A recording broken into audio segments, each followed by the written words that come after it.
Hello viewers, welcome to Moki's vlog. இன்னைக்கு நம்ம pearl millet கம்பு ஓகேங்களா, அதை வச்சு நம்ம ஒரு ரோட்டி பண்ண போகிறோங்க. அதுக்கு வந்து நான் 2 கப்பு நல்லா வந்து 2 ஆழாக்குன்னு சொல்லுவாங்க, 2 டம்ளர் சைஸு. அதில் வந்து கம்பு மாவை அளந்து இந்த மாதிரி சப்பாத்தி மாவு பார்த்துக்கு பசிச்சிருக்கேன். இந்த சப்பாத்தி மாவு மாதிரி ஒன்று ஒட்டாதுங்க, இந்த மாதிரி தனித்தனியாக தான் வரும். இது நம்ம ரொம்ப கேர்ஃபுல்லாக வந்து தட்டி எடுக்கணும். இது கூட மிக்ஸ் பண்ண போகிற பொருளை பார்த்துப்போம். கேரட்டுங்க, ஒரு நல்ல பெரிய கேரட் எடுத்து நல்லா சாப் பண்ணி வச்சுருக்கேன். கொஞ்சமாக வந்து கோஸு, அதுக்கப்புறம் கொத்தமல்லி நல்லா ஒரு கைப்பிடி அளவுக்கு எடுத்து சாப் பண்ணி வச்சுருக்கேன். ஒரு 2 வெங்காயம் சாப் பண்ணியிருக்கேன்.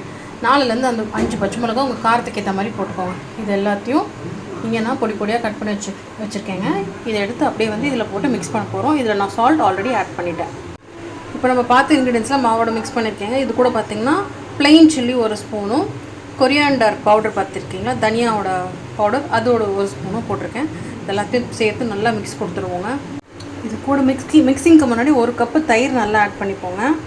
ஒரு 10 ருபீஸ் கப் இருக்குது பார்த்தீங்களா, இந்த அளவுக்கு அதை நான் ஆட் பண்ணியிருக்கேன்.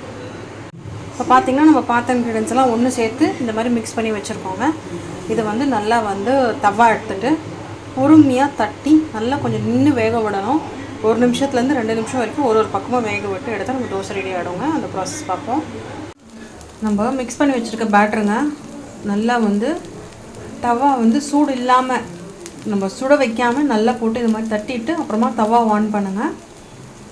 இப்போ பார்த்தீங்கன்னா ஒரு சைடு நல்லா ஒரு 2 மினிட்ஸ் வேக விட்டுட்டு அதுக்கப்புறம் கொஞ்சம் நேரம் கழித்து ஃப்ளிப் பண்ணி இன்னும் ஒரு பக்கமும் ஒரு 2 மினிட்ஸ் வேக விடலாம்.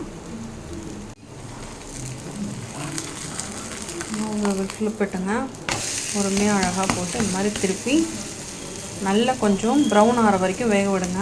கொஞ்சம் நின்று தான் வேகும். நம்ம மில்லட்ஸ்லாம் எப்போவுமே கொஞ்சம் குக்கிங் டைம் ஜாஸ்தி தான். நல்லா வேக விட்டு எடுக்கலாம். அவ்வளோதாங்க, பார்த்திங்கன்னா நல்லா வேக விட்டாச்சுங்க. நம்மளோட ஸ்க்ரம்டியஸான கம்பு ரொட்டி ரெடி. நீங்களும் வீட்டில் ட்ரை பண்ணி பார்த்துட்டு எப்படி இருக்குன்னு சொல்லுங்கள். தேங்க்ஸ் ஃபார் வாட்சிங் த வீடியோங்க. Enjoy the recipe. Take care and bye now.